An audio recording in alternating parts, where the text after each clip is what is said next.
Welcome back to the Deep Dig Sports Pod. I'm your host, Drew, my other host right over here next to me. What's up? It's D.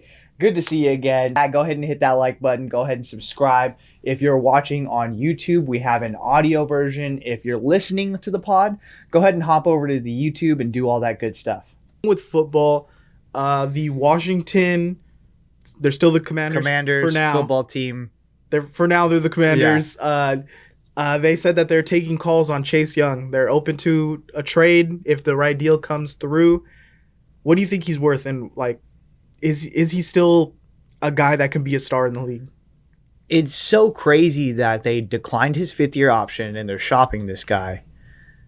Do you think this is like a Dan Snyder, fucking burn it to the ground, type of move? I don't care what they I don't know why they would want to get rid of Chase Young. I think this is just a guy that's been injured. He was injured one season. He's been injured. Okay. But even then, you know what his potential is. He was the rookie of the year. He's a guy who, if you pair him with another great pass rusher, you have one of the nastiest duos in the entire league. I mean, look at when you paired him with, was it Montez Sweat on the other end? And he was straight up murdering people. So I would really like to see him, if you can get him for very cheap. But if I'm Washington, I'm asking for a first or second. I don't think they're going to get it because the league knows you don't like him. So I think maybe you're going to get him for a third, a fourth, or a mid-tier player. So his rookie year, he had 7.5 sacks. He won the Defensive Rookie of the Year award. But he only played in 12 games in 2021 and 2022. And he fell off statistically. And now he has a really bad ACL tear entering his contract year. He's coming off of ACL. This is an article by Nick Igbokwe. So, good stuff. So he hasn't been consistent enough on the field. And I'm pretty sure the games where he has been playing, those 2021, 22 years, it's not like you're getting the best version of him because he's a guy that's dinged up. Yeah, but it's not like he's Solomon Thomas. Yeah, but okay, if he's supposed to be your Nick Bosa and he's not playing and he hasn't had a career year since his rookie year, are you going to pay him top dollar and keep him on your squad? You're going to pick up that fifth option? I would pick up the fifth-year option on him just to see what you have. You roll one more dice, and then what? So you decline it. You have just this year. You're going to get rid of him. What if he gets healthy this year? He goes out and dominates somewhere else. Then you look dumb. You have egg on your face. It's kind of like we've yet to see him be that guy, though, in 3 years. Yeah, but I don't know. I think when it comes to it, you can't have too many pass rushers. You can't have too many wide receivers in this league.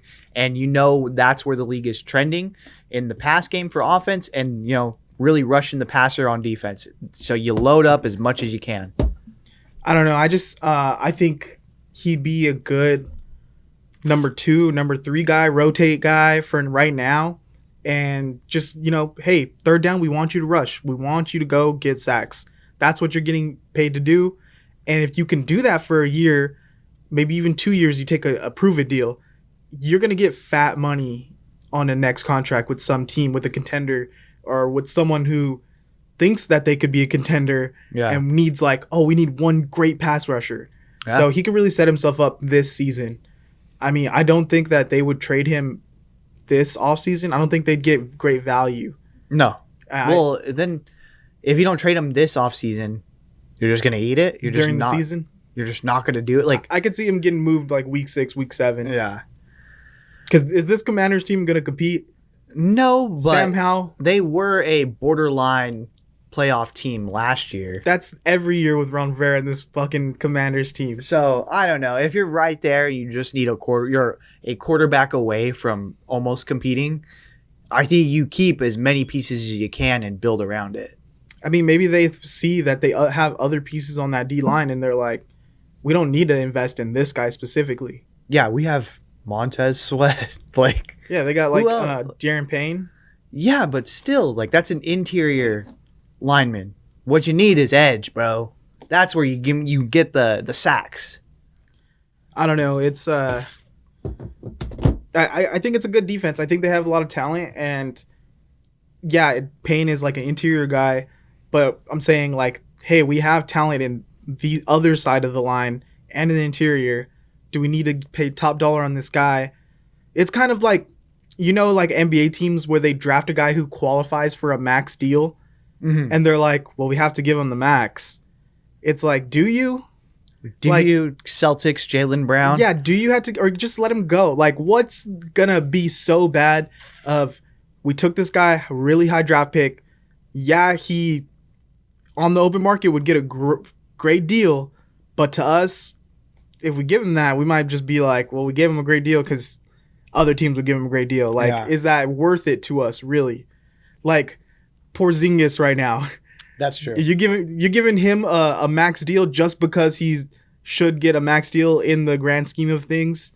Like, no, I don't want to build my team around that.